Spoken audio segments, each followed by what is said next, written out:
Eenyummaa saaqatee namni da'uu dibbee kan ofirraanfatee meedeebee abbeeho gowwaa sabni jibbeen aangoo diyyaanaa jedhee kaayyoo sabaaf kan eegu imaanaa dhibba keessaa meeqaa dhugaa wal gaafannaa dhiiga goototaati walabummaan keenya dhibbuma goggogduu aggootaa fi gadaan alagaaf hin bullu nuti dinne didaa talagaan alagaan utuu ilmaan abbaa otoo durra hin jiru maaliif yaamna tabbahi irrattaa bobbaanoo aljibbuu lakkifne Oromoo martinuu kaabaa kibbaa baane qomoonni ajirtaan jarreen lisa keessaa jajjabaaddaa malee kan giddu galeessa jajjabaaddaa malee kan giddu galeessa.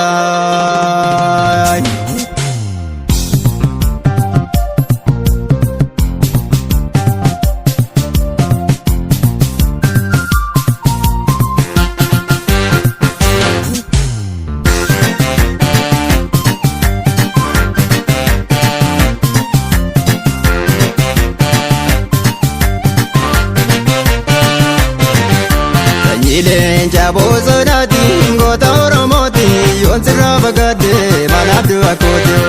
Leenca bosonati goota Oromooti yoon sirraa fagaadde manaaf du'a kooti. Sanyii bishee garbaati goota Oromooti roorroon na tulfaate koo gargaluu kooti. Bishee garbaati goota Oromooti roorroon na tulfaate koo gargaluu kooti. Yaa iluu ka'ii farda beektu heewwa batansa heeloo qabaddu.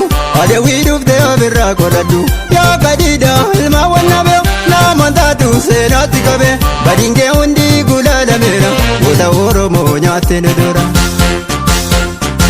Abishee garbaa koo daandii malee boote harka diinaa boonaa gooba birraa nyaate maalaan gooda anoona bade jala deemtoota natti ragade sabni koo dhumee safoo barasaa guutuu qalamee nafuu Oromoon dhumee safuu barasaa guutuu qalamee nafuu.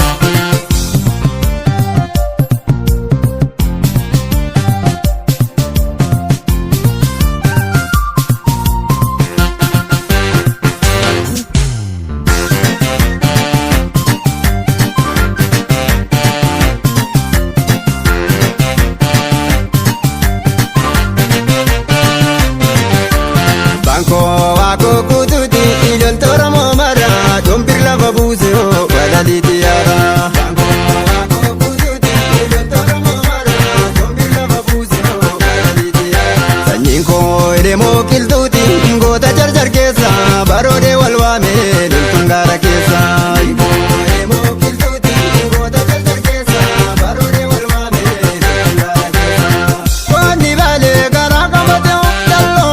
Teessoo godhate yannoo waraanaa qopheeffate injila diddaa dhageessifate qeerroon ka'ee walitti labse abbaa torbee maqaa maxxanse ati yaakantuu eessa dhaqxa fuula wayyoonee seentanitta.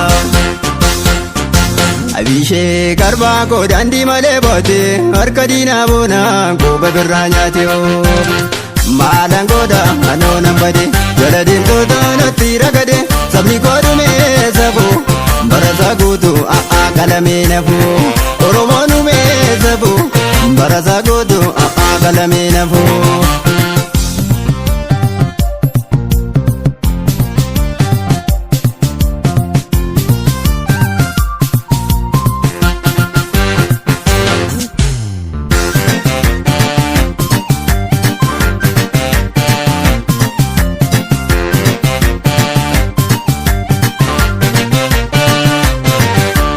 Bankoo baaroo tumsaati adamuu qixxeessa boqqisee wal waamee loltuun gaara keessa.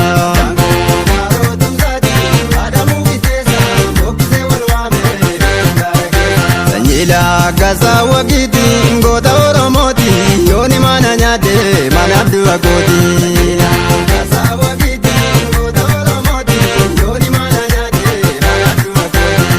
Seenaan goota hin daagatamu ebilii dhufee kabajamu qabsoo sabaa fi maalaan gara Oromoo malee hin qabnu gara amantiin addaan nun baasu dara kudhanuu wal faana dhuuman bara. Yaa goota koo hiree nambisee seenaa goota situ mul'ise.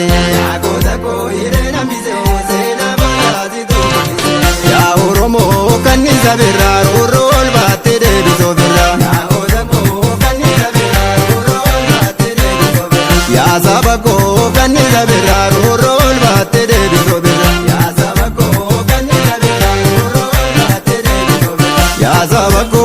dagataa turreeyo yaa goota koo hanga ishee barree yaa goota koo jeekaan kurtameyo yaa goota koo seesaa muddamee yaa goota koo jeekaan kurtameyo yaa goota koo seesaa